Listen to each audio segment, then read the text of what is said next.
the admissions process, what is it? Is it different for different programs? How does that work?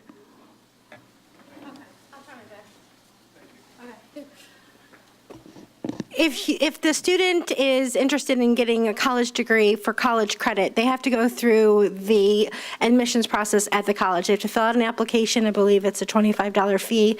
They have to meet with a counselor. I'm sure, I don't know if Dr. Robinson is still here, meet with a counselor and set up a path and go through a first year experience. It's a requirement this year to go through a first year experience, so they learn all about the college. From there, they would meet with financial aid to fill out financial aid information. We asked them to fill out a FAFSA ahead of time, so they, we know what kind of eligibility they have where Pell is concerned.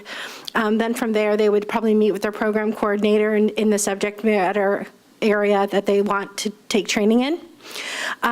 So again, those are all the phone numbers that we just went through on the agenda.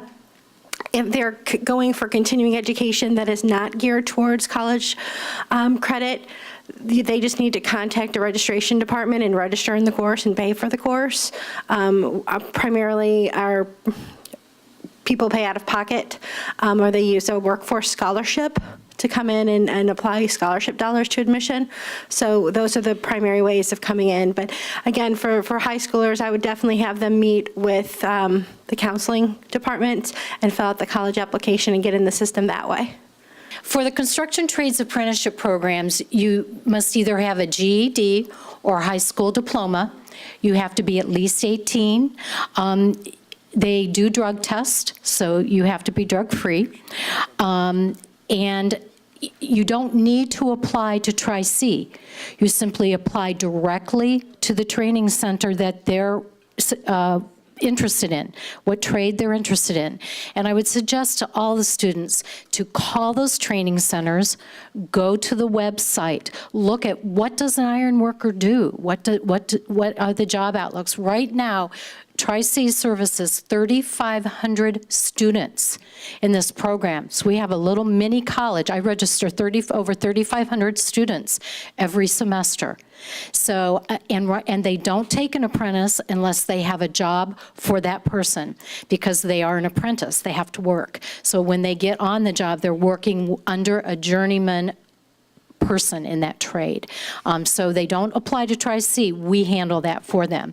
And part of the agreement with our partners is once they're a registered apprentice, they are immediately accepted into Tri-C. No questions asked. Okay? Good afternoon, everyone. My name is Joe Wagner. I just want to touch a little bit more on the first year experience that Tony brought up. Much like you in the high school arena and the post-secondary arena, our models are changing, particularly our funding models. For years, we've been funded on enrollment. In other words, first day of class, seventh day of class, whatever the criteria was. Now, our funding model, where we get our money, is essentially going to be largely determined by completion or success of our students. And that's particularly important in your area, the traditional student coming out of high school. In other words, we're not worried just about enrollment. We're worried about making sure they make it through the course, they complete it. The first year experience that Tony mentioned is an initiative we have here at the college that we're starting with fall, targeted toward your students to get them familiar with the college environment. What we found is many students coming from high school came to Tri-C and kind of got lost in the shuffle somewhere, whether it was financial aid, whether it was where's the library, how do I get my student ID, how do I register for a class. All those, the plethora of different tasks that they need to accomplish, the first year experience is really focused on taking care of all those different things to get the students acclimated to Tri-C, to the college experience, to ensure that they make it through the course and they make it successfully through the course, through the program, through whatever it may be. So I just want to expound a little bit further on that, because that's a great initiative we have here at Tri-C that we're all, as a team, Tri-C as a whole is really putting forth a lot of effort toward. Okay, Herb? How long is that?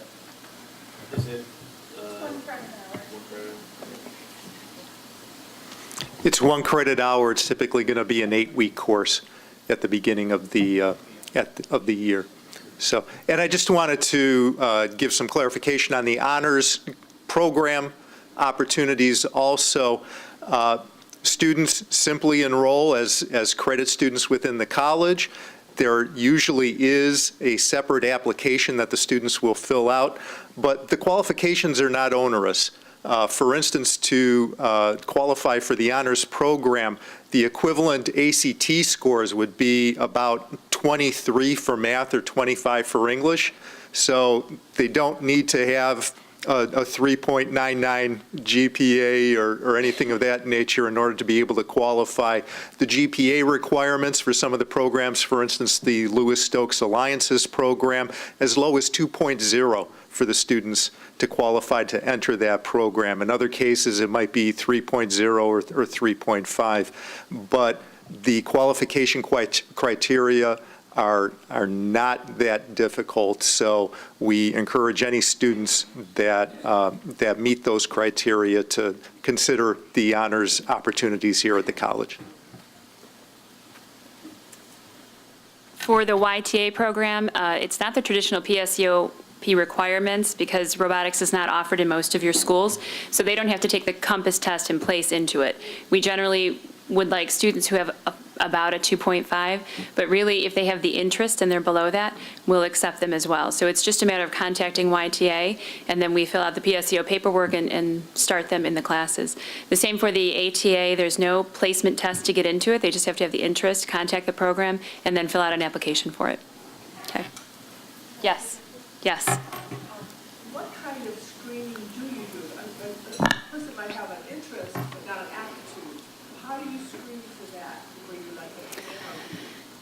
You know, we don't have formal screening, so if the student has an interest in technology, we're often surprised that they do have the aptitude once they get the tutoring and the class time. So if they're interested in the classes, then we would let them enroll and we would keep a close eye on them. They don't need to have a grade point average to start our program, but they do need to maintain a B in their college level classes to continue on in the PSEO program. So we're very careful about that. If a sophomore comes to us, we want to make sure that they're able to do the work so that they don't risk their PSEOP opportunities in the future, maybe when they're a senior. So really, it's they meet with us, they meet with our coordinators and our field specialists, and we help them along. Yeah. Yes. Ninth grade, they're eligible to come. We don't work with as many ninth graders because they're not quite as focused, but anyone who's 14 to 18 can take our program. And I also wanted to mention, we do distance learning. So we broadcast the class into your schools for the first 2 semesters. It's a little safer for the kids. It's not as intimidating to have to come onto a college campus. So the first 2 classes are broadcast into your school. Yes? Who is responsible for getting the college campus credit? Our coordinators would work with the students and then get all the information, the parent signature, the counselor signature, make sure everything's in place, and process them through the college. So we would work closely with the counselors in your school districts. Okay. I just wanted to add to what Mary Kay was saying. We also have what's called a high-tech academy model here at Tri-C. So it's a structured PSEO program. And so right now we have about 280 Cleveland Metropolitan School District students coming here Monday through Friday. After they spend a half day of classes at their schools in Cleveland, they come here and take classes as well. So this June 7th, we have about 90 seniors that will be graduating with their high school diplomas with at least 30 college credit hours because they've been with us for 3 years. So we actually admit high-tech academy students at Tri-C. Yeah, thanks. Yeah. We admit them as rising 10th graders. They're with us for 3 years, and to Mary Kay's point, we provide them a lot of support, tremendous support. We have coordinators, we have administration, we have mentoring programs set up to support their success. We never will want a young person come up here and drowning because it was too much for them. So of those 90 seniors, though, we have about 7, actually 6, but the 7th this summer, actually earning their associate's degrees. A couple earned them last night, too, as high school students, so. Yeah.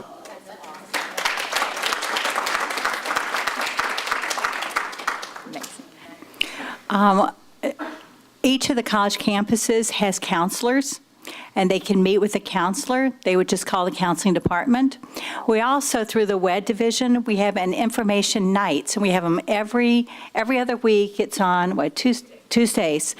The first and third Tuesdays. So all they have to do is go on the website, and right there it tells when the information night is, and they can enroll in coming to an information night. But there are counselors at each division, and Herb's got more to say on it. Each of the campuses also has a career center. And there are career specialists at each of those centers who will work very closely with those students to help identify what kind of career they're leaning towards, what area they may work best in, and then they'll work closely with the counseling staff so that the academic plan and the career plan will come together for those students. And of course, while they're doing all that, they can be taking their general education courses here, things that will transfer no matter where they're going to go, and we'll make sure that they're down that pathway that's going to lead them ultimately to where they want to be in their careers. Thank you. It was our pleasure to have you. We really appreciate it.